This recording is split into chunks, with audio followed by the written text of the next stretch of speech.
샬롬, 주님의 이름으로 문안 드립니다. 지금부터 생명샘교회 영상 예배를 은혜롭게 드리기 위한 안내를 드리고자 합니다. 먼저 예배 전 주변 정리에 대하여 말씀드리겠습니다. 성전을 청소하듯이 주변을 깨끗하게 정돈합니다. 반드시 정장은 아니더라도 하나님께 드리는 예배임을 기억하시고 옷차림을 단정히 합니다. 예배에 방해가 되지 않도록 불필요한 핸드폰은 무음으로 전환해서 다른 곳에 두면 좋습니다. 가스레인지, 인덕션 등 조리시설에 음식물이 올려져 있지 않은지 확인하시기 바랍니다. 다음은 예배 준비를 위한 안내입니다. 영상 예배용 컴퓨터, 휴대폰 등은 미리 점검해서 예배 중에 조작하는 일이 없도록 합니다. 성경과 필기도구, 노트를 준비합니다. 혹시 마실 물이 필요하실 수 있으니 예배 전에 미리 준비하시면 좋습니다. 화장실도 미리 다녀오시고 예배에 집중할 수 있도록 합니다. 마지막으로 이 영상이 끝나면 모두 자리에 앉으셔서 기도로 준비합니다. 영상 예배 후에 대한 안내입니다. 예배를 드리시고 나서 함께한 가족들과 기도로 마무리하시고 예배에서 받은 은혜를 서로 나누고 격려합니다. 그리고 함께 사진도 촬영하시면 은혜가 더욱 풍성해질 것입니다. 자세한 교회 소식은 예배 후에 제공되는 주보 안내 영상대로 교회 홈페이지에 들어가시면 확인하실 수 있습니다. 그럼 지금부터 예배 시작까지 함께 마음을 모아 묵상하도록 하겠습니다.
참 거룩하고 복된 주일입니다. 다 함께 자리에서 일어나 기도하심으로 하나님께 예배를 드리겠습니다.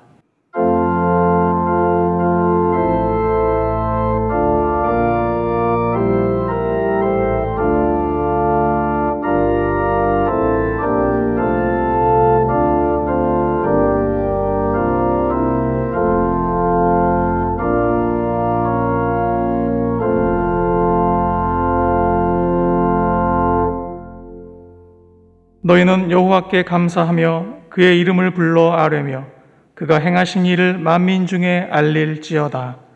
그에게 노래하며 그를 찬양하고 그의 모든 기사를 전할지어다. 하나님은 영이시니 예배하는 자가 영과 진리로 예배할지니라. 아멘. 나는 전능하신 아버지 하나님 천지의 창조주를 믿습니다. 나는 그의 유일하신 아들 우리 주 예수 그리스도를 믿습니다. 그는 성령으로 잉태되어 동정녀 마리아에게서 나시고 본디오 빌라도에게 고난을 받아 십자가에 못 박혀 죽으시고 장사된 지 사흘 만에 죽은 자 가운데서 다시 살아나셨으며 하늘에 오르시어 전능하신 아버지 하나님 우편에 앉아 계시다가 거기로부터 살아있는 자와 죽은 자를 심판하러 오십니다.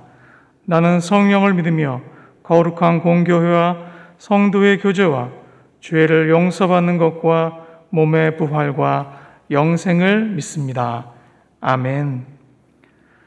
자리에 앉으셔서 찬송가 455장으로 하나님을 찬양하겠습니다.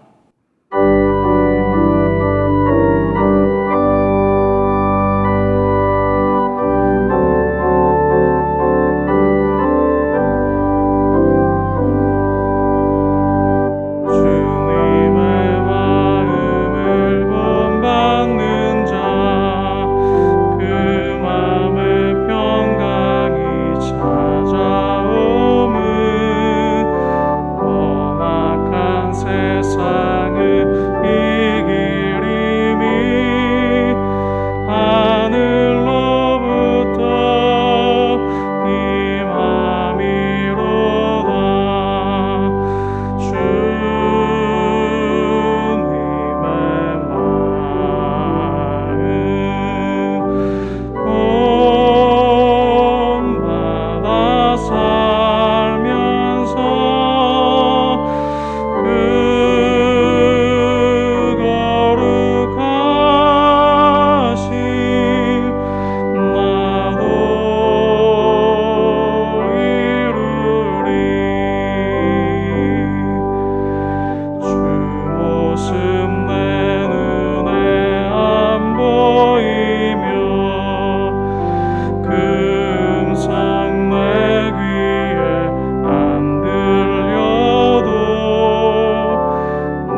우리를 주님의 제자 삼아 세상에 빛된 삶을 살기를 원하시는 하나님, 주신 말씀대로 어떤 어려움에도 본질을 지키며 주님을 신뢰하고 두려워하지 말자고, 모든 탐심을 물리치자고, 무엇을 먹을까 무엇을 입을까 염려하지 말자고 한 주간 묵상하며 기도하며 마음을 다잡아 보았습니다. 하지만 염려와 근심이 앞서는 모습밖에 올려드릴 수 없었음을 고백합니다. 우리를 불쌍히 여기사 용서하여 주시옵고 긍휼을 베푸사 말씀에 순종할 수 있는 믿음과 말씀대로 실천할 수 있는 능력을 덧입혀 주시옵소서. 그리하여 마침내 주신 말씀대로 살아 물과 피와 성령의 능력으로 세상을 이기는 자들이 다 될 수 있도록 기름 부어 주옵소서. 하나님, 온 세계가 너무나 힘든 시간을 보내고 있습니다. 코로나가 계속하여 번져가고 있습니다. 그동안 우리 인간들은 교만하여 하나님의 창조 질서를 무시한 채 자신들의 힘으로 무엇이든 할 수 있다는 착각 속에 살아왔습니다. 공의의 하나님을 잊은 채 아무렇지 않게 우상을 숭배하였고 음행을 저지르고 살아왔습니다. 이제라도 다윗이 아라우나 타작마당에서 번제와 화목제를 올려드렸을 때 전염병을 멈추신 것처럼 하나님 앞에 온전한 예배로 올려드리며 통회하는 마음으로 무릎 꿇고 철저히 회개하는 우리 모두가 되길 원합니다.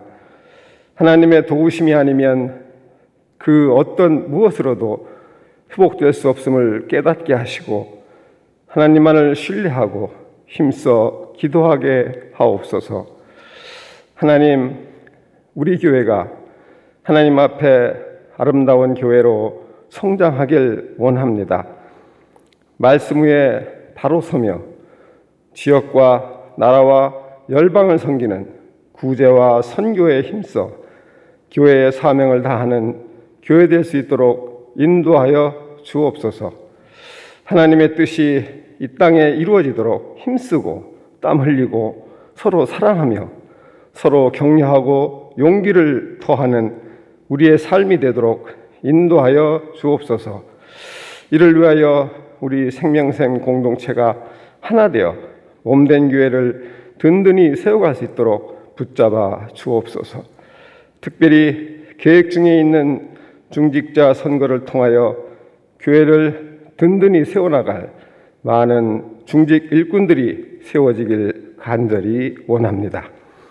이 시간 귀한 예배를 올려드릴 때 하나님께는 영광이요 우리에게는 하나님의 크신 사랑을 체험할 수 있는 시간 되길 원합니다. 우리의 마음에 소망과 사명이 살아날 수 있도록 개인마다 각기 필요한 하나님의 음성이 들려지게 하옵소서. 우리의 길을 열어주시어 하나님의 음성을 듣게 하시고 우리의 마음을 열어주시어 하나님의 음성 앞에 결단할 수 있도록 성령 충만함으로 기름 부어 주시옵소서. 귀한 말씀을 대언하기 위하여 하나님께 집중하며 온 힘을 다하여 준비하신 목사님, 성령의 권능으로 붙드사 권세 있는 말씀이 선포될 때 우리의 마음이 하나님의 갈망으로 채워지고 우리의 모든 부족함이 그리스도의 풍성함으로 채워지게 하옵소서. 허락하신 한 주간도 오늘 주신 말씀을 통하여 하나님의 복을 누리며 승리의 삶을 살아갈 수 있기를 간절히 원하고 존귀하신 예수 그리스도의 이름으로 기도드립니다. 아멘.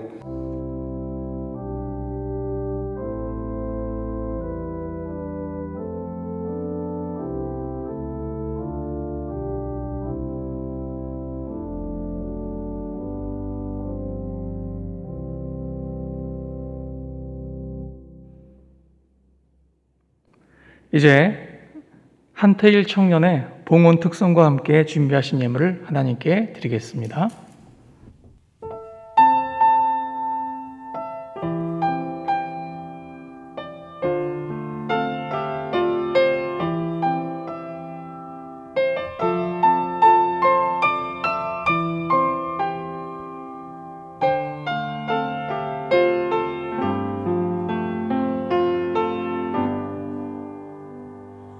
내 평생 살아온 길 뒤돌아보니 짧은 내 인생길 오직 주의 은혜라.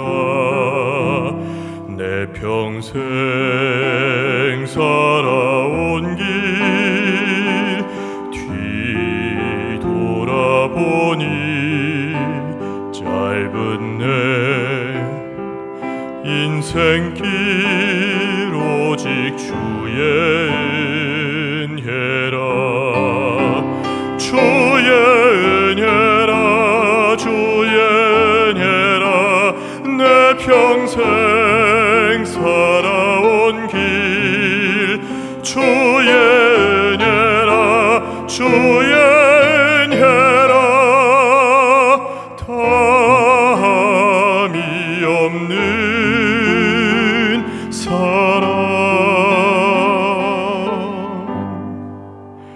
달려갈 길 모두 마친 후 주 얼굴 볼 때 나는 공로 전혀 없도다 오직 주의 은혜라.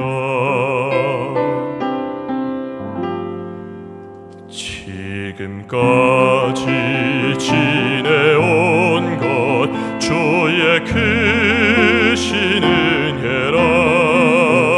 한이 없는 주의 사랑 어찌로 말하랴. 자나깨나 주의 손이 항상 살펴주시고 모든 일을 주 안에서 형통하게 하시네. 주의 은혜라 주의 은혜라. 내 평생 살아온 길 주의 은혜라 주의 은혜라. 탐이 없는 사랑 주의 은혜라 주의 은혜라. 내 평생 살아온 길 주의 은혜라 주의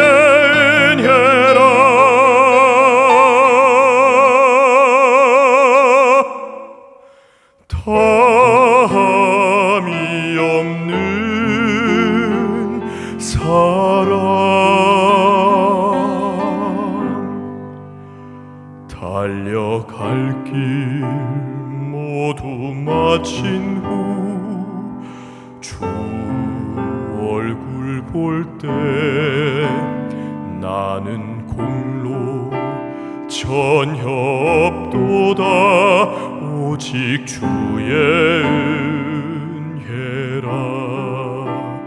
나는 공로 전혀 없도다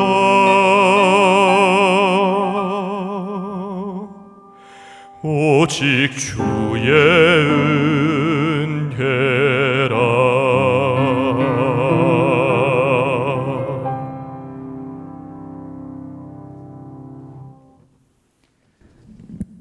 아멘. 하나님, 우리의 모든 삶의 걸음걸음이 오직 주의 은혜 안에 있음을 다시 한번 고백합니다.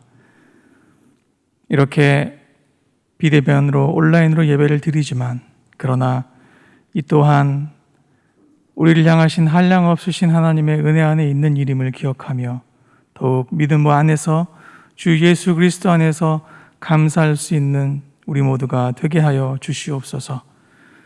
각 가정에서 또 온라인으로 주님 앞에 귀한 예물을 올려드리오니 이 예물을 기쁨으로 받아 주시옵소서. 이 예물에 담겨 있는 하나님을 향한 저희들의 믿음과 소망과 사랑, 삶의 결단, 헌신을 기쁨으로 받아 주시옵소서. 이 예물이 써질 때에 주의 나라가 세워지게 하시고 주의 놀라운 능력이 나타나 온 세상이 하나님의 거룩한 은혜와 사랑으로 충만하게 채워지는 역사가 있게 하여 주시옵소서. 오늘도 저희들이 올려드리는 예배와 기쁨으로 드리는 예물을 받아주시는 우리 주 예수 그리스도의 이름으로 감사하며 축복하며 기도 올리옵나이다. 아멘.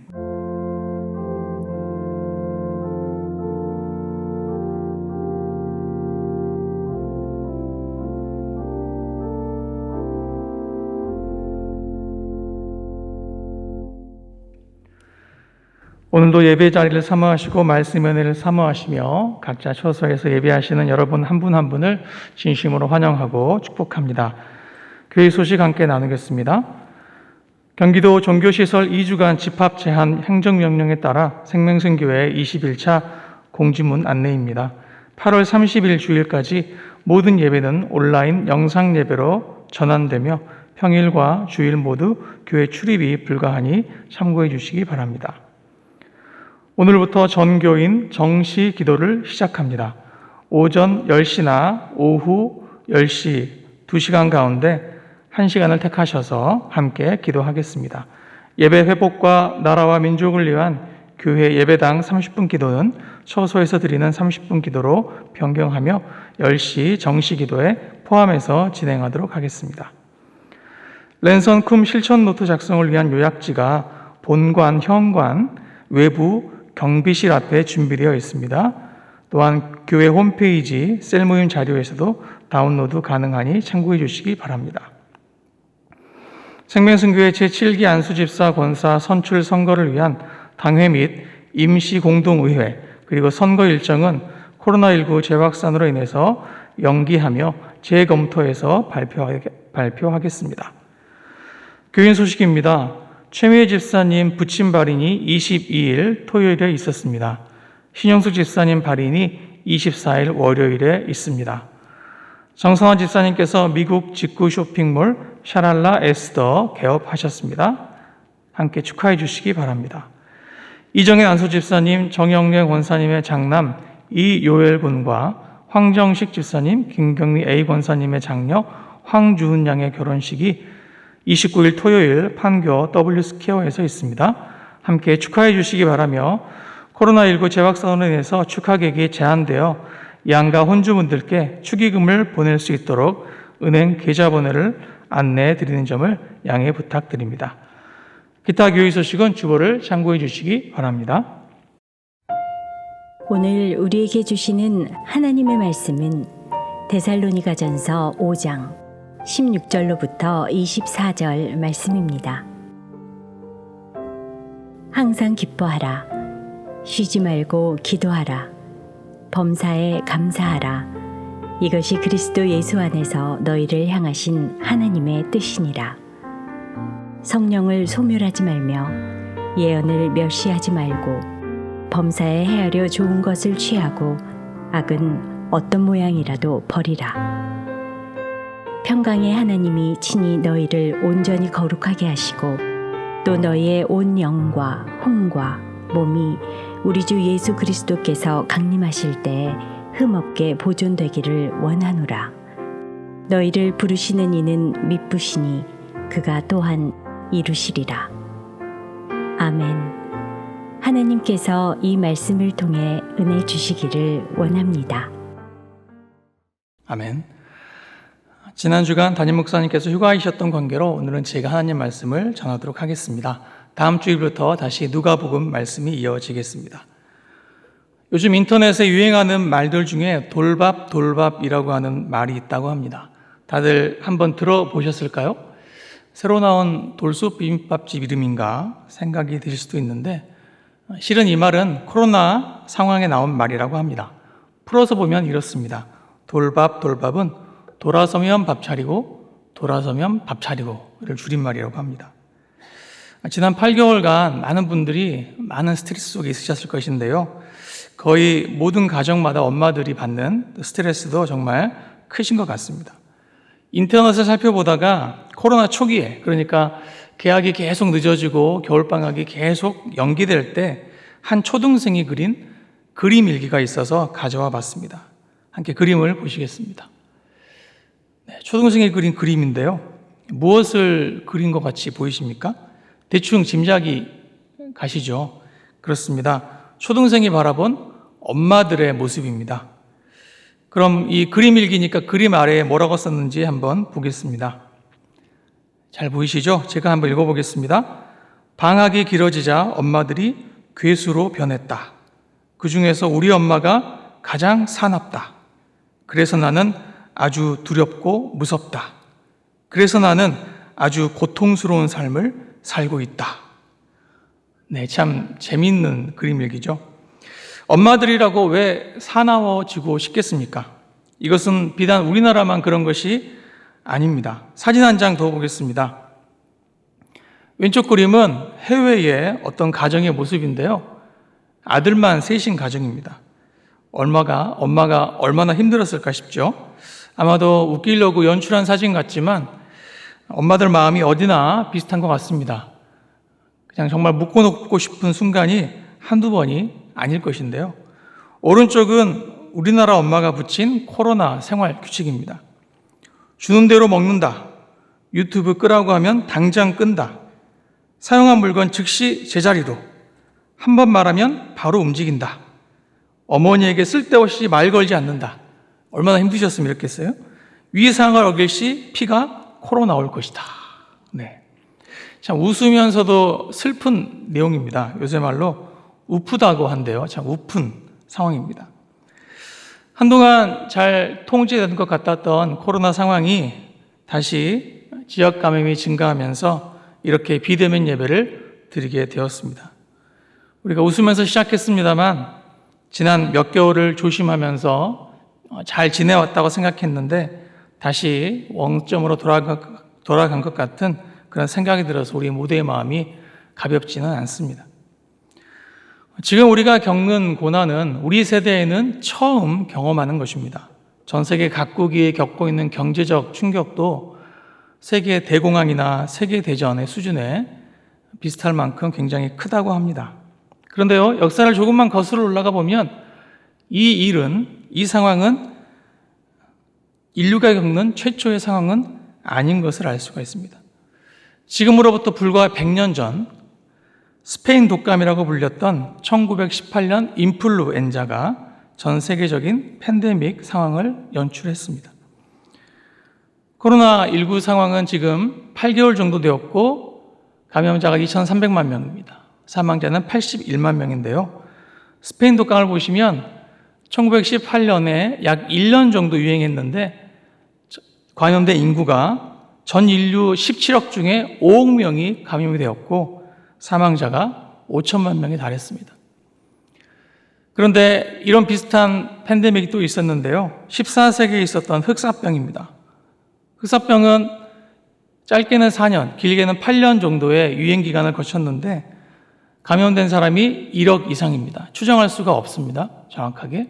사망자만 당시 전체 유럽 인구의 3분의 1, 7,500만 명에서 1억 명의 사람이 사망했다고 합니다. 흑사병의 사망자가 더 많지만 유행 기간이 더 길었기 때문에 실제로 치명률은 스페인 독감이 훨씬 더 높다고 봅니다. 스페인 독감 당시의 사진과 또 만평들을 보면 전 세계 사람들이 누구나 다 마스크를 착용하고 있는 것을 우리가 볼 수가 있습니다. 오른쪽 사진을 보시면 마스크를 쓰든지 아니면 감옥에 가라는 글이 있을 정도입니다. 아마 당시에도 지금처럼 마스크 착용을 거부하는 사람들이 있었던 것 같습니다. 그때나 지금이나 별반 다르지 않죠. 아래 보시면 심지어 고양이도 마스크를 쓰고 있는 그런 사진을 볼 수가 있습니다. 100년 전 우리 조상들이 그랬듯이 지금도 백신과 치료제가 나올 때까지는요, 계속해서 긴장하면서 살아갈 수밖에 없는 것 같습니다. 모두 마스크를 쓰면서 스스로 방역 원칙을 잘 지키면서 이 시간을 잘 버텨내면 스페인 독감이 1년 만에 사라졌듯이 코로나19 상황도 머지않아 종식될 날이 반드시 올 것이기 때문입니다. 해 아래 새 것이 없다고 하십니다. 전도서 1장 9절로 10절 말씀입니다. 이미 있던 것이 후에 다시 있겠고 이미 한 일을 후에 다시 할지라. 해 아래에는 새 것이 없나니 무엇을 가리켜 이르기를 보라 이것이 새 것이라 할 것이 있으랴. 우리가 있기 오래전 세대들에도 이미 있었느니라. 아멘. 우리가 사는 세대를 말세의 지말이라고 부릅니다. 말세의 끝이라고 하는 것이죠. 성경의 역사관으로 우리가 사는 지금의 시대는 종말의 시대입니다. 예수 그리스도의 초림과 성령의 강림으로 인해 종말이 시작되었습니다. 그렇게 종말은 이미 시작되었고 지금 완성을 향해 가고 있습니다. 예수님의 초림이 종말의 시작이었다면 예수님의 재림이 종말의 완성이기 때문입니다. 그날이 언제 임할지는 모르지만 분명한 것은 지금도 그날은 조금씩 가까워 오고 있습니다. 예수님 이후의 모든 역사는 그래서 종말에 속해 있습니다. 1세기도 그렇고 2세기도 그렇고 14세기, 20세기, 지금 21세기 모두가 다 종말의 때 속에 있습니다. 그래서 역사를 사는 모든 그리스도인들은 그때나 지금에나 또 이후에도 모두 종말의 때를 살고 있다고 말할 수 있습니다. 오늘 본문인 데살로니가 전서 말씀에는 특별히 종말론적인 내용들이 자세히 나타납니다. 그래서 종말의 때를 사는 우리가 과연 어떻게 살아야 될 것인가 궁금하다면 이 데살로니가 전후서를 더 중점적으로 살펴봐야 합니다. 우리가 성경을 보면 데살로니가 사람들 중에는 곧 종말이 올 테니 아무 일도 하지 말자 하고 무의도식하는 사람이 있었고요. 또 아니다, 종말은 결코 오지 않을 거다라고 하면서 믿음을 버리고 살아가는 사람들도 있었습니다. 두 가지 다 종말에 대한 오해에서 비롯된 것입니다. 우리도 비슷한 오해를 할 수 있습니다. 마치 종말이 오지 않을 것처럼 그렇게 살 수도 있고요. 혹은 마치 바로 내일 종말이 올 것처럼 그렇게 살 수도 있습니다. 두 가지 극단이 모두 다 치우친 것이죠. 그래서 성경적이지 않습니다. 그래서 오늘 우리는 과연 이 종말의 삶에 대해서 하나님께서 무엇이라고 말씀하시는지 살펴보기를 원합니다. 코로나19 상황이 마치 종말이 찾아온 것 같은 두려움이 있지만 이 역시 예전에 있던 일입니다. 종말의 때에 늘상 일어날 수 있는 일이죠. 우리가 거기에 일희일비할 것이 아닙니다. 영원하신 하나님 말씀 속에 언제나 해답이 있습니다. 함께 말씀을 살펴보겠습니다. 먼저 데살로니가 교회의 상황을 한번 봅니다. 누가는 사도행전 17장을 통해서 데살로니가 교회가 복음화된 내용들을 보여주고 있습니다. 데살로니가에는 회당을 세울 만한 충분한 수의 유대인이 살고 있었습니다. 이 회당에서 바울은 3번에 걸쳐서 안식일에 하나님 말씀을 전했습니다. 바울은 그들이 기다려온 메시아가 바로 예수 그리스도라는 사실을 강론했고 유대인들 중에 일부는 바울의 말을 듣고 복음을 깨닫게 되었습니다. 또한 회당 주변에 있던 경건한 헬라인의 큰 무리와 적지 않은 귀부인들에게도 복음이 전해졌다고 설명합니다. 그런데 그렇게 된 지 얼마 안 돼서 반대가 일어났습니다. 바울이 이 데살로니가 도시에 큰 영향을 끼치는 것을 시기했던 유대인들이 악한 사람들을 충동질해서 소요를 일으켰습니다. 이 소요를 일으킨 사람들은 바울과 실라가 묵고 있던 야손의 집에 찾아왔는데 그들이 그곳에 없자 야손과 신자들을 데리고 데살로니가 시의 치안 판사들 앞에 끌고 갑니다. 그리고 이렇게 주장하죠. 천하를 어지럽게 하던 이 사람들이 이름에 야손이 그들을 맞아들였도다. 이 사람들이 다 가이사의 명을 거역하여 말하되 다른 임금 곧 예수라 하는 이가 있다 하더이다. 이러한 증거 없는 근거 없는 모함은 곧 온 도시를 들끓게 만들었습니다. 야손과 그의 친구들은 보석금을 내고 풀려났지만 바울과 실라는 그날 밤에 야밤을 틈타서 도망쳐야 했습니다. 이후 바울이 가는 곳마다 유대인들은 바울을 쫓아다니면서 계속해서 바울의 사역을 방해합니다.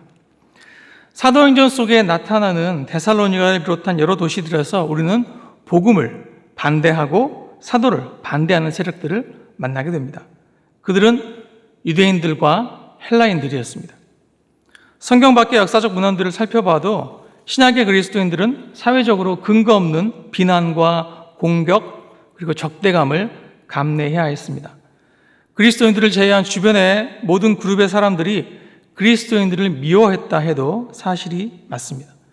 유대교에서 회심한 사람들은 유대교 공동체의 미움을 받았고요. 헬라인 중에 회심한 사람들은 헬라계 공동체의 미움을 받았습니다. 법적인 보호를 받는 오늘날에도 자신이 속한 공동체 속에서 미움을 받고 따돌림을 당한다는 것이 결코 보통 힘든 일이 아닌데요. 신약시대에는 그리스도인들을 향해서 공동체에서 무시당하거나 혹은 없는 사람 취급을 당하고 모든 거래와 관계를 끊어버리고 때로는 신체적 공격을 가하고 심지어 죽이려는 시도들까지 비일비재했습니다. 그래서 신약의 서신서들은 이렇게 갓 신자가 된 그리스도인들이 물밀처럼 밀려오는 그렇게 쉴 새 없이 몰아치는 고난 속에서 어쩔 줄을 몰라 했을 때 그들을 돕기 위해서 많은 서신서가 기록이 되었습니다. 왜 그리스도를 믿고 교회를 다닌다고 하는 것이 세상의 미움을 받는 일이 되어야 하는가? 신약시대에는 기독교가 아닌 다른 종교를 갖는 것은 크게 문제가 되지 않았어요. 심지어 여러 종교를 갖는 것을 적극 장려하기까지 했습니다. 간혹 종교가 없다고 하는 사람, 즉 무신론자라고 여겨지는 사람들은 짐승과 같다라고 그렇게 취급을 받을 정도였습니다. 그런데도 그런 시대 속에서 기독교인 대부분은 일반인들에게 꺼려야 할 사람, 기독교는 가까이 가면 안 될 종교로 여겨졌습니다. 그리스도인들은 유대인들에게 있어서는 나사렛 예수를 메시아로 믿는 이단 집단으로 여겨져서 박해를 받았고요. 헬라인들에게는 우상을 섬기지 않았기 때문에 무신론자라고 해서 배척을 당했습니다. 어디에서나 반대하는 사람들밖에 없었다고 볼 수 있어요. 왜 그렇게 되는 것인가? 그것은 세상은 예수 그리스도 안에 있는 복음의 메시지를 감당할 수 없기 때문입니다. 그래서 자연히 미워하게 됩니다. 이것은 예수님께서 친히 예언하신 내용인데요. 누가복음 21장 17절을 보겠습니다. 또 너희가 내 이름을 인하여 모든 사람에게 미움을 받을 것이나. 예수님의 이름은 예수님의 초림 이후로 세상에서 미움을 받는 이름이 되었습니다. 이것은 과거나 현재나 어떤 특수한 상황 때문에 그렇게 된 것이 아닙니다. 지금뿐 아니라 앞으로도 그럴 것이라고 말씀하십니다. 세상은 기독교나 교회가 어떤 특별한 잘못을 했기 때문에 미워하는 것이 아닙니다. 그렇게 생각하는 것은 예수님 말씀을 잘 이해하지 못한 것이죠. 물론 기독교인들이나 교회가 아무런 잘못도 하지 않는다면 좋을 것입니다. 설사 꼬투리 잡힐 만한 아무 일도 하지 않고 전 세계 모든 그리스도인들, 모든 교회가 정말 단 하나의 흠도 발견할 수 없게 된다 할지라도 그러나 여전히 세상은 교회와 그리스도인들을 미워할 것입니다. 왜냐하면 예수 그리스도 이름이 세상의 미움을 받는 대상이 되었기 때문입니다. 요한복음 3장 19절 20절 말씀을 보겠습니다. 그 정죄는 이것이니 곧 빛이 세상에 왔으되 사람들이 자기 행위가 악함으로 빛보다 어둠을 더 사랑한 것이니라. 악을 행하는 자마다 빛을 미워하여 빛으로 오지 아니하나니 이는 그 행위가 드러날까 하며. 아멘. 빛 대신 예수님을 미워하는 것, 그리스도를 미워하는 것이 바로 세상의 본질임을 알 수가 있습니다. 다른 것을 기대하면 실망하게 될 것입니다. 물론 그렇다고 교회나 그리스도인들이 아무렇게나 살아도 상관없다거나 세상의 평판은 전혀 중요하지 않다고 말하는 것은 절대 아닙니다. 그리스도인은 어떤 상황 속에서도 선을 행할 의무가 있습니다. 세 군데의 말씀을 함께 보겠습니다. 베드로전서, 로마서, 데살로니가 전서입니다. 선한 양심을 가지라. 이는 그리스도 안에 있는 너희의 선행을 욕하는 자들로 그 비방하는 일에 부끄러움을 당하게 하려 함이라. 아무에게도 악을 악으로 갚지 말고 모든 사람 앞에서 선한 일을 도모하라. 삼가 누가 누구에게든지 악으로 악을 갚지 말게 하고 서로 대하든지 모든 사람을 대하든지 항상 선을 따르라. 아멘. 어떤 상황 속에서도 선을 행하라고 하는 것이 하나님의 뜻입니다. 이것이 결론이기에 우리는 거기에 다른 토를 달 수가 없습니다. 그렇다면 오늘날 우리는 어떻게 현실의 어려움을 뚫고 선을 행하며 살 수 있을까요? 오늘 본문인 데살로니가전서 마지막 장인 5장 후반부에는 그 질문에 대한 하나님의 해답이 결론으로 나타나 있습니다. 이 말씀은 종말의 때를 살고 있던 데살로니가 교회 공동체에게 주셨던 말씀이고 동일하게 그들을 이어서 오늘날 종말의 때를 살고 있는 현대 그리스도인들, 바로 우리들에게 주시는 하나님의 말씀입니다. 주님은 먼저 말씀하십니다. 첫 번째로 항상 기뻐하라, 쉬지 말고 기도하라, 범사에 감사하라. 데살로니가전서 5장 16절로 18절 말씀이죠. 흔히 줄여서 항시범으로 불리는 너무나 유명한 구절입니다. 이 본문 말씀을 캘리그래피로 아름답게 그려서 만든 액자들, 그림들이 정말 많습니다. 이 구절은 우리나라 사람들만 좋아하는 구절이 아니죠. 구글로 검색해 보시면 전 세계 각국의 언어로 만들어진 수많은 이미지와 사진들이 넘쳐납니다. 즉, 세계 모든 그리스도인들이 사랑하는 구절이라는 것입니다. 먼저 바울은 이것이 종말을 사는 그리스도인들을 향한 하나님의 뜻임을 강조합니다.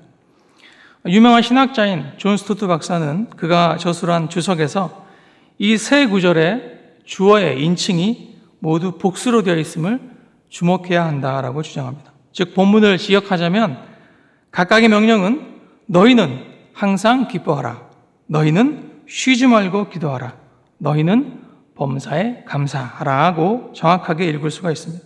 즉, 이 명령은 각 개인에게 주시는 그런 명령으로만 볼 것이 아니라 교회 공동체 전체를 향해서 특별히 예배 드리는 현장에 주어진 명령으로 봐야 한다는 뜻입니다. 먼저 기쁨과 행복감을 살펴봅시다. 이것은 전기 스위치처럼 일방적으로 인위적으로 껐다 켰다 할 수 없습니다. 그래서 이 명령을 일반적으로 적용하면 오해가 생길 수 있습니다. 너무나 힘든 일을 겪고 슬픔 속에 있는 사람에게 가서 아니 항상 기뻐하셔야죠, 그렇게 말하면 안 되죠. 그것은 스스로에게도 동일합니다. 내 마음이 힘들 수 있고 슬플 수 있는데 항상 기뻐해야 되는데, 슬퍼하면 안 되는데, 그렇게 일상의 감정을 부정하거나 무시하라는 말씀이 아니라 비록 홀로 있을 때 기뻐할 수 없는 상황이라 할지라도 교회 공동체가 모인 자리에서는, 특별히 하나님께 예배하는 자리에서는 어떤 상황 속에서도 기쁨이 있어야 함을 말하고 있다는 것입니다. 그것은 지금 우리가 이렇게 화면을 통해 함께 비대면으로 예배하고 있는 지금 이 순간도 여전히 동일합니다. 하나님께 함께 예배하는 지금 우리에게 하나님은 너희가 함께 기뻐하라고 명하십니다. 둘째로 기도 역시 마찬가지입니다. 본문의 기도는 홀로 골방에서 드리는 기도를 말하지 않습니다. 믿음의 사람들이 함께 모여드리는 합심기도, 공동기도를 말하고 있습니다. 그 공동기도를 쉬지 말라는 것이죠. 얼마 전 담임 목사님께서 주기도문에 대해서 말씀을 전하셨을 것을 기억하실 것입니다. 주님은 주기도문 초반부에서 하늘에 계신 내 아버지가 아니라 하늘에 계신 우리 아버지라고 기도하라고 가르쳐 주셨다고 말씀하셨습니다. 여러분, 나는 결코 홀로 있지 않습니다. 나는 항상 우리로 함께 있는 것입니다. 우리는 같은 아버지를 둔 한 형제요, 한 자매입니다.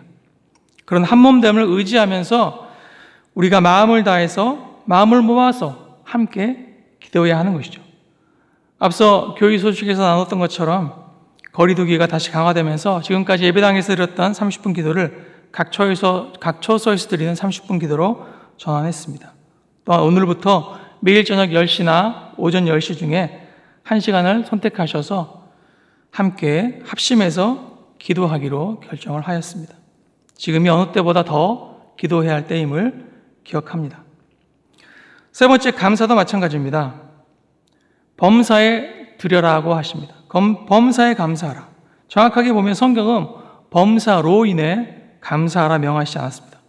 인생에는 때로는 감사할 수 없는 일들도 일어나기 때문이에요. 지금 한국교회가 처한 상황도 그렇습니다. 서로가 서로에게 답답하기도 하고 미안하기도 하고 억울하기도 하고 속상하기도 하겠지만 성경은 우리에게 어떤 일 때문에 감사하라고 말씀하지 않으십니다. 범사 때문에가 아니라 범사 가운데, 즉 어떤 상황 속에서도 감사해야 한다고 말씀하셔요. 우리가 보기에 좋은 일일 수도 있고 나쁜 일일 수도 있고 선한 일일 수도 있고 악한 일일 수도 있지만 그 상황이 어떤 상황이랄지라도 그 상황 속에서도 하나님께 감사하라 말씀하십니다. 우리가 랜선콤 실천노트를 통해서 한 주간의 감사의 제목을 함께 찾는 훈련을 하고 있습니다. 비록 홀로 있을 때 감사할 제목이 생각나지 않는다 할지라도 함께 이 상황 속에 우리가 들어가면서 함께 말씀을 적용하면서 그 속에서 우리의 삶에 주신 감사의 제목을 찾아야 한다고 말씀하십니다. 이렇게 이 세 가지 명령은 또한 공통적으로 그리스도 예수 안에서라고 하는 수식어를 가지고 있습니다. 5장 18절 후반부를 보시면 이것이 그리스도 예수 안에서 너희를 향하신 하나님의 뜻이니라 말씀하십니다.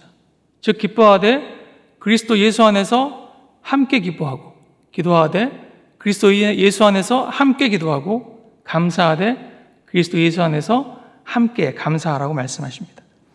즉 그리스도 밖이 아니라 그리스도 안에서, 그리스도와 무관하게가 아니라 철저히 그리스도 안에서 그렇게 하라고 말씀하십니다.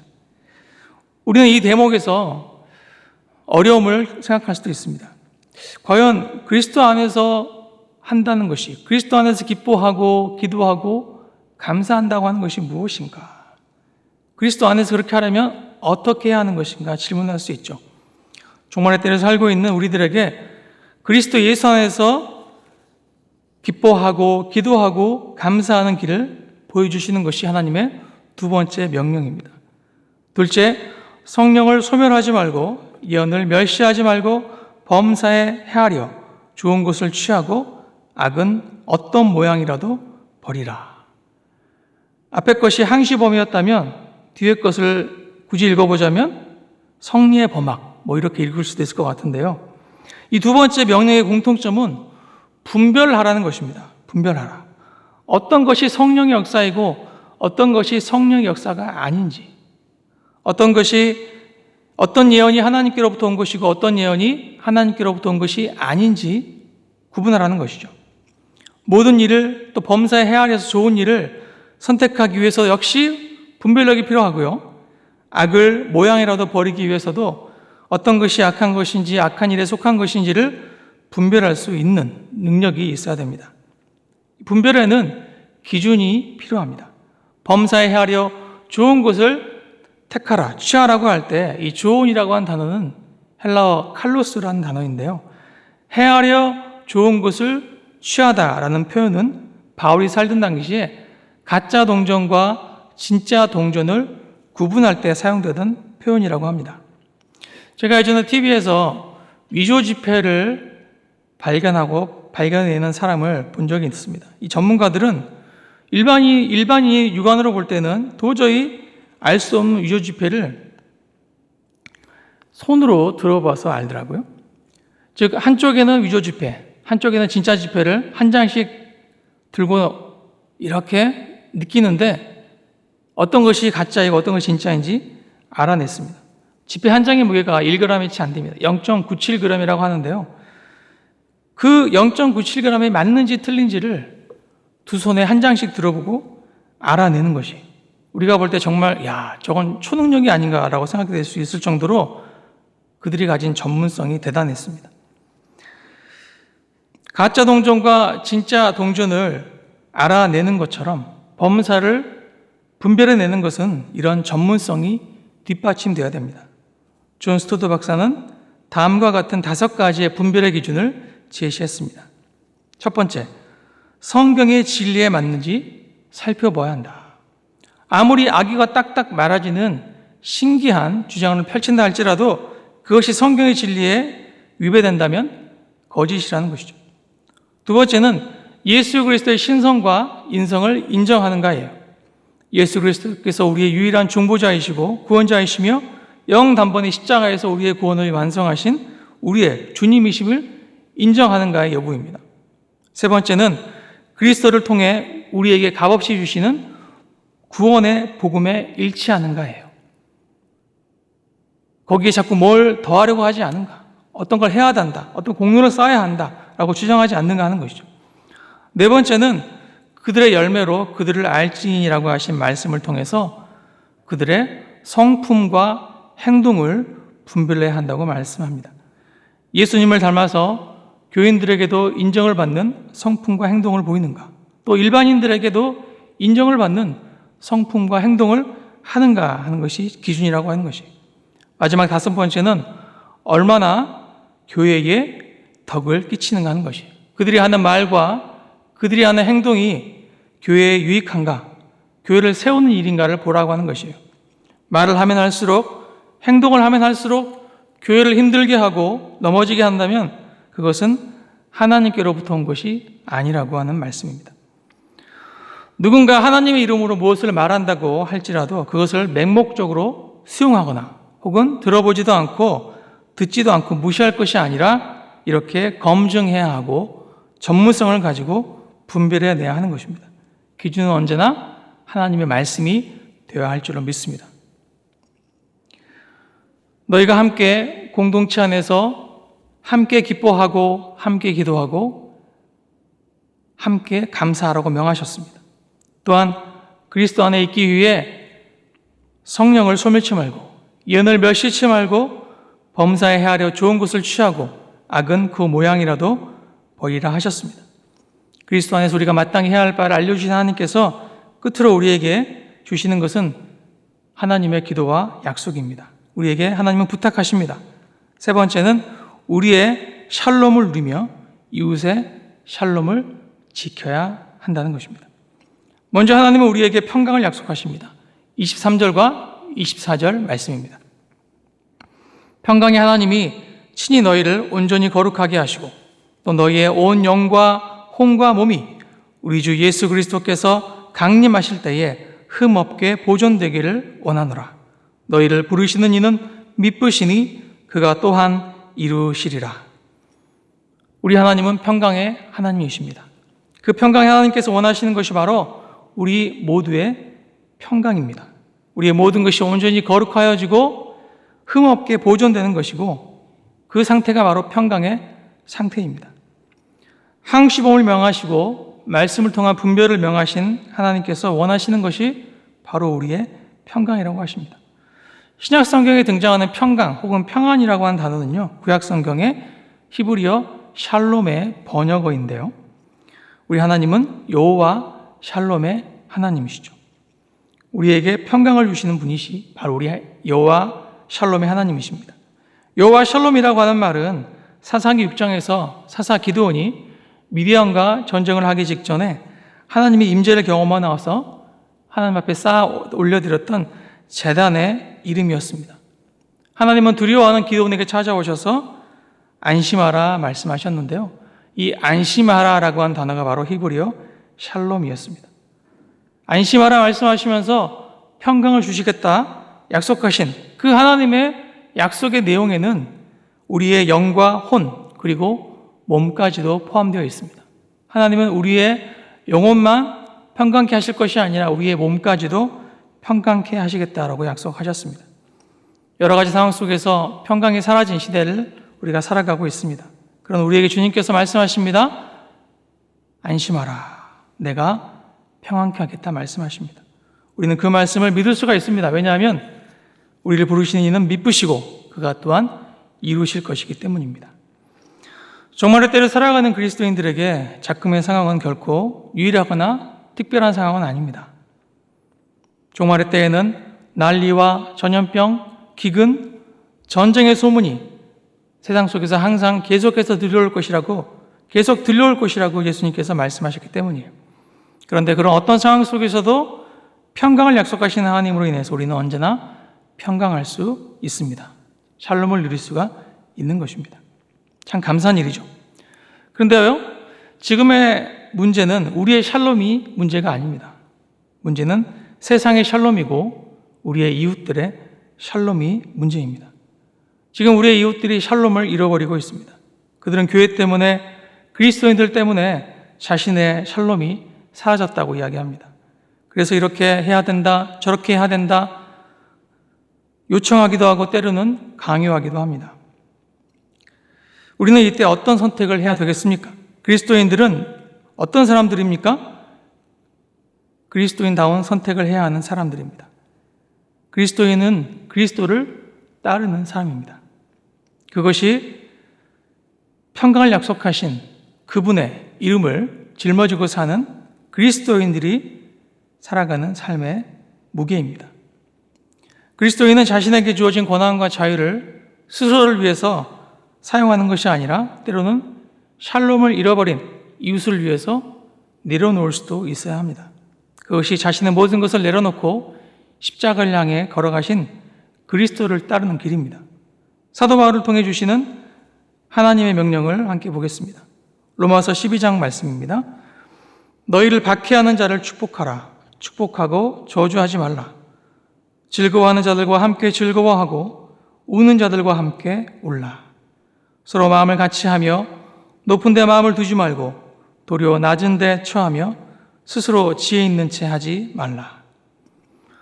최근 수도권 몇몇 교회에서 감염 사례가 많이 나타나서 결국 수도권 교회가 전체 이렇게 비대면 예배를 드려야 하는 상황이 되었습니다. 이런 상황 때문에 어떤 분들은 왜 교회만 피해를 당해야 하는가 억울한 마음이 드실 수 있어요. 우리가 박해를 받는다라고 생각할 수도 있습니다. 이런저런 정책들이 방역을 위한 것이지 그것이 왜 박해라고 생각하느냐라고 그 생각에 반대하는 분들, 동의하지 않는 분들도 많으실 것입니다. 설사 이것이 교회가 받는 박해라고 느끼는 분들이 계시다고 해도 하나님은 그분들에게 오히려 박해하는 자들을 축복하라고 말씀하십니다. 또한 샬롬을 잃어버리고 두려움에 우는 자들이 주변에 있다면 왜 두려워하느냐라고 꾸짖거나 힐난하지 말고 오히려 그들 옆에서 함께 울어주라고 말씀하십니다.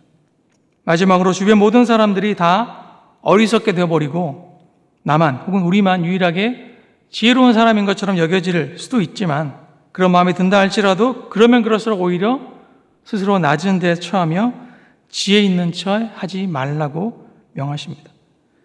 이것이 지금 위기에 처한 한국교회와 그리스도인들에게 주시는 하나님의 음성입니다. 지금 우리에게 필요한 것은요, 하나님 사랑과 이웃 사랑의 스피릿을 다시 회복하는 것입니다. 그 스피릿을 붙잡고 주 안에서 우리가 항상 기뻐하고 주 안에서 우리가 함께 기도를 멈추지 않으며 주 안에서 어떤 상황 속에서도 감사하는 삶을 살아가야 합니다. 비록 교회가 박해를 당한 것 같은 잘못한 것이 우리 위에는 잘못한 것이 없는데 우리까지 이런 피해를 당해야 합니까? 라는 억울한 마음이 든다 할지라도 그런 상황 속에서도 감사하는 삶을 살라 명하십니다. 또한 그리스도 안에 있기 위해서 성령을 소멸치 말고 예언을 멸실치 말고 범사에 하여 좋은 것을 취하고 악은 어떤 모양이라도 버리라고 말씀하십니다. 종말의 때를 살아가는 우리에게 주신 평강의 약속을 굳게 붙잡으면서 신실하신 주님께서 샬롬의 약속을 반드시 이루실 것을 신뢰하기 원합니다. 우리의 샬롬은 이미 보장되어 있기에 이제는 우리를 세우신 그곳에서 하나님께서 기대하시는 선을 행하시는 것으로 이웃의 샬롬을 지켜줄 수 있고 그것을 통해 하나님의 뜻을 온전히 이루어가시는 우리 모두가 되시기를 주님의 이름으로 간절히 부탁을 드립니다. 기도하겠습니다. 평강의 하나님, 오늘 저에게 찾아오셔서 우리의 영과 혼과 몸이 샬롬의 평강의 상태에 머물도록 지켜주시고 도와주시겠다 말씀하시니 감사드립니다. 저희가 비록 현장에서 함께 모여 예배하지 못하지만 이 시간 온라인으로 비대면으로 함께 예배할 수 있음에 또한 하나님께 감사를 드립니다. 저희들이 함께 예배의 시간 속에서 기뻐하겠습니다. 또한 함께 정해진 정식기도와 또 예배의 시간 속에서 공동으로 드리는 기도를 쉬지 않겠습니다. 또한 비록 어려움이 있고 답답함이 있다 할지라도 그러나 주께서 명하신 명령에 따라 감사하며 주 앞에 나아가겠습니다. 주님, 우리의 삶이 일어나는 모든 일들, 다가오는 모든 사건들 속에서 말씀을 기준 삼아 분별해낼 수 있는 능력을 또한 허락하여 주시옵소서. 우리의 샬롬을 지키실 것이오니 이제 우리에게 주신 그 샬롬을 누리며 우리에게 허락하신 우리 주변의 이웃들의 샬롬을 우리가 지켜줄 수 있도록 하나님 사랑과 이웃사랑의 정신을 다시 한번 우리에게 회복하여 주시옵소서. 예수님의 이름으로 기도드립니다. 아멘. 다 함께 찬송가 218장 함께 주님께 찬송 올리겠습니다.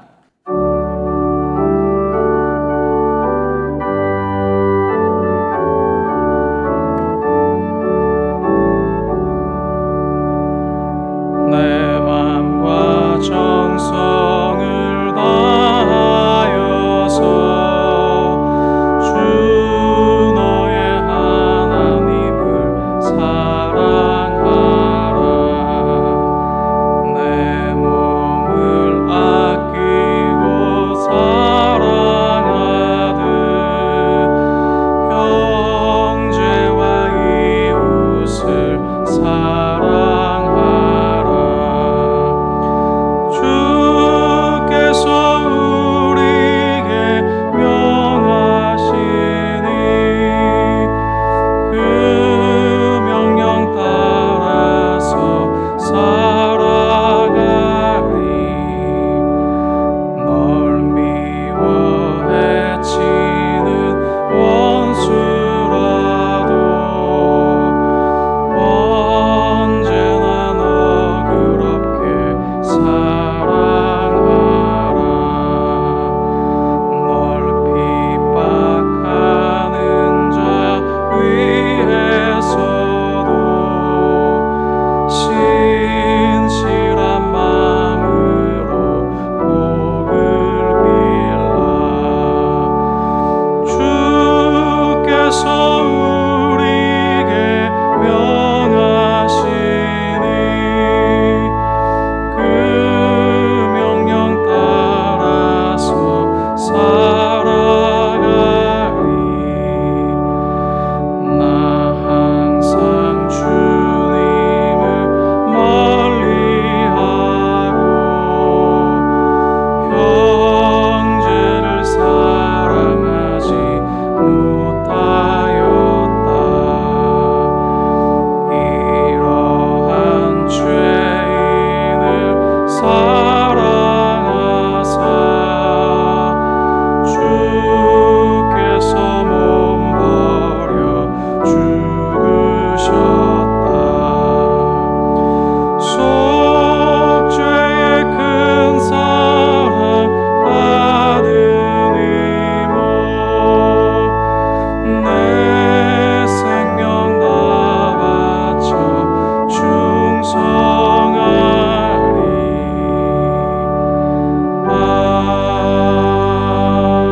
아멘. 지금은 교회의 머리가 되시는 예수 그리스도의 은혜와 우리의 아버지가 되시는 아버지 하나님의 크고 놀라우신 사랑하심과 지금 이 순간도 홀로 두지 아니하시고 생명선교회의 이름 아래 함께 있게 하시는 성령님의 교통하심과 교제하심이 항상 기뻐하며 쉬지 말고 기도하고 범사에 감사함으로 나아가고 성령을 소멸치 않고 예언을 멸실치 않으며 범사에 헤아려 좋은 것을 취하고 악은 그 모양이라도 다 버릴 것을 다짐하시며 우리에게 평강을 약속하신 하나님의 샬롬을 누릴 때에 이제는 우리 주변의 세상과 이웃의 샬롬까지 함께 지킬 것을 믿음으로 다짐하시는 사랑하시는 모든 성도들과 그들의 가정과 생업의 터전 위에 이 나라 이 민족과 주의 몸된 생명선 교회 위에 이제로부터 영원토록 함께 하시기를 간절히 축원하옵나이다. 아멘.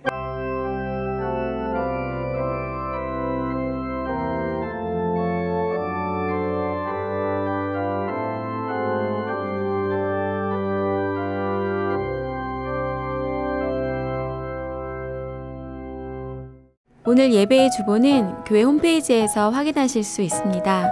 교회 홈페이지 주소는 www.lifesam.net입니다. 지금부터 교회 홈페이지를 찾아가는 방법을 알려드리려고 합니다.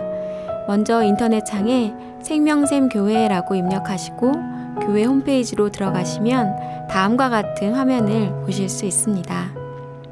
화면과 같이 오른쪽 위 생명샘 나눔터 위에 마우스를 올리시면 다음과 같은 화면이 나옵니다. 그러면 지금 보시는 가이드 화면처럼 생명샘 주보를 클릭하시면 됩니다. 가장 최근의 주보가 제일 왼쪽 상단에 올라오게 됩니다. 날짜를 확인하시어 클릭하시면 오늘자 주보를 확인하실 수 있습니다. 도움이 되셨는지요? 오늘 하루도 주님의 은혜 가운데 아름다운 교제를 나누는 하루 되시기를 주님의 이름으로 기원합니다.